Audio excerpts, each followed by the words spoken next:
애니에서 흡혈귀라고 하면 보통 강력한 이미지가 대부분이죠. 인간 또는 짐승의 피를 빨아먹고 살면서 햇빛이 약점, 중이병 걸리기 딱 좋은 대상 아니겠습니까? 거기에 물리법칙을 무시하는 개쩌는 능력까지 다수 보유, 거의 꿈의 종족이나 마찬가지죠. 물론 흡혈귀 중에서도 이상한 애들이 껴있긴 하지만 이번에 나온 흡혈귀는 최상급 흡혈귀라고 말씀드리고 싶네요. 오늘의 주인공 헬싱의 아카드입니다. 오현정. 헬싱은 TVA판이 너무 개판인 관계로 헬싱 영상은 OVA 기준으로 만들어졌습니다. 아카드는 영어로 Alucard. 이라 원래 영어 발음상 알루카드라고 읽힙니다. 일본식 발음으로 읽어도 아루카도 정도로 변하기 때문에 아카드라고 읽는 건 상당히 특이한 케이스라고 합니다. 애초에 Alucard. 는 드라큘라를 뒤집어서 만든 거라고 하지만 드라큘라를 뒤집은 게 아닌 드라큐라로 잘못 봐서 지금 우리가 아는 Alucard. 가 되었고 저기서 U를 빼면 아카드로 읽히긴 한답니다. 아카드는 작품 시작부터 완성된 먼치킨으로 소개조차 헬싱의 주인공이자 작중 최강의 흡혈귀로 되어 있습니다. 예로부터 영국 왕립 국교기사단 헬싱 기관의 헬싱 가문이 대대로 비밀 지하실에 봉인했던 흡혈귀이죠. 일명 No Life King. 이라고 불리는 하프 같은 어정쩡한 게 아닌 정통 흡혈귀입니다. 선대 헬싱 단주인 아서 헬싱이 유언으로 딸인 인테그라를 차기 당주로 지목합니다. 하지만 당주 자리를 탐내던 아서의 동생인 리처드가 반란을 일으켜 인테그라를 죽이려고 할 때 바닥에 뿌려진 인테그라의 피를 봉인된 아카드가 마시면서 깨어납니다. 이후 반란을 일으킨 리처드는 아카드가 처리해버리고 인테그라는 아카드를 이용해 헬싱 기관을 운영해갑니다. 헬싱 기관은 사악한 괴물들을 처치하기 위해 조직된 특수기관이기 때문에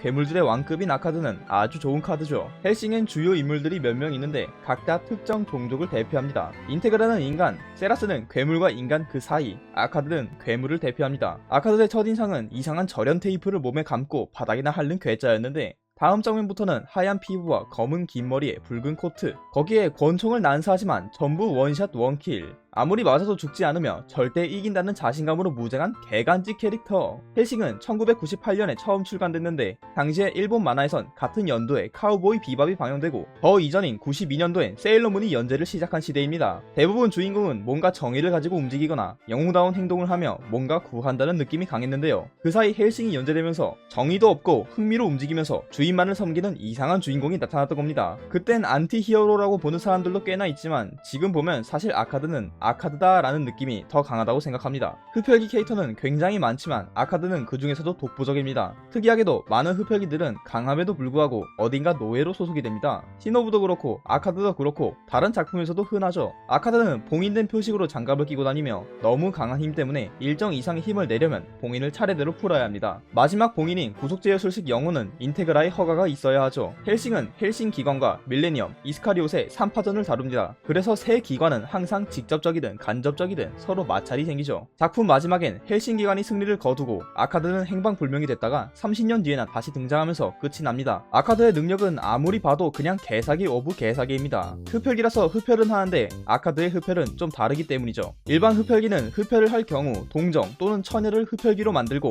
그 외엔 구울로 만들거나 아니면 그냥 다 먹어서 없애버리는데요. 아카드는 흡혈이 영혼을 먹는 행위라서 피를 빤 상대의 능력과 그 존재 자체를 몸에 흡수시킵니다. 때문에 구속제의 술식을 해제하면 능력 해방이 가능하며 영혼을 해방하면 몸 안에 있던 모든 생명체를 풀어버립니다. 이 능력이 아카드를 반불사신으로 만든 이유는 아카드가 죽으면 몸에 있던 생명 하나를 대신 소모하고 아카드는 살아나는데 이미 아카드의 몸엔 수백만의 생명이 들어있어서 한 번 죽이기도 힘든 아카드를 수백만 번 죽여야 제대로 죽일 수 있는 겁니다. 다만 영혼을 개방하여 모든 생명체를 해방시킨 경우엔 본래 아카드의 목숨 하나만 남아서 이때 죽이면 죽일 수 있습니다만 영혼을 개방한다는 건 아카드의 전력을 낸다는 의미이기에 어차피 죽일 확률은 복권보다 더 안 될 겁니다. 헬싱엔 슈레딩거 준이라는 밀레니엄 소속의 캐릭터가 있습니다. 이름에서 알 수 있듯이 슈레딩거의 고양이가 모티브인데요. 슈레딩거의 고양이가 뭡니까? 간단하게는 상자를 열기 전까진 고양이가 살아있는지 죽어있는지 모른다. 그러므로 상자 속 고양이는 살아있기도 하고 죽어있기도 한 애매한 상태다 라는 이론입니다. 이러한 설정도 가져와서 슈레딩거 준이는 어디에도 있고 어디에도 없는 그런 애매한 상태가 능력이라서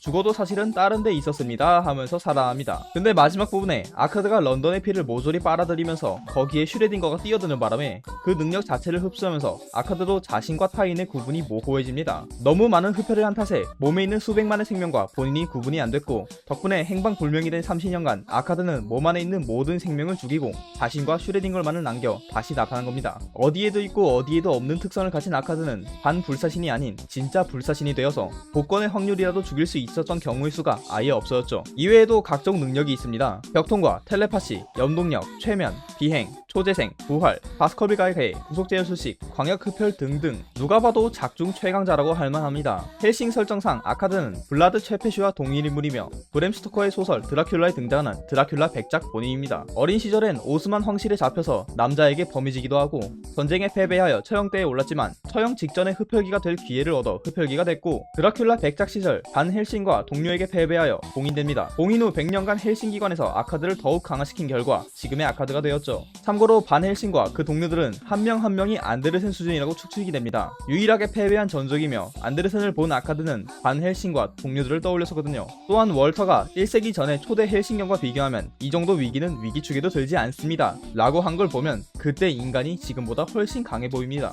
트위터에서 어떤 사람이 작가에게 아카드에게 콩을 던지면 어떻게 되냐라는 질문을 남겼는데 답변은 죽습니다. 근데 아카드가 죽는지 콩을 던진 사람이 죽는지는 모릅니다. 작중의 아카드는 상황에 따라 모습이 종종 변하는데 붉은 모자와 선글라스를 끼거나 수염이 나거나 여자 같은 모습이 되기도 하지만 브라질 파견 당시의 모습을 보면 루크 발렌타인과 굉장히 닮았습니다. 또한 여자 모습인 아카드의 목소리는 변하지 않습니다. 인테그라와의 모습을 보면 삐뚤어진 사랑으로 보이며 세라스와는 아버지와 딸 같은 느낌이고 안데르센과는 라이벌이지만 서로를 이해하는 관계랍니다.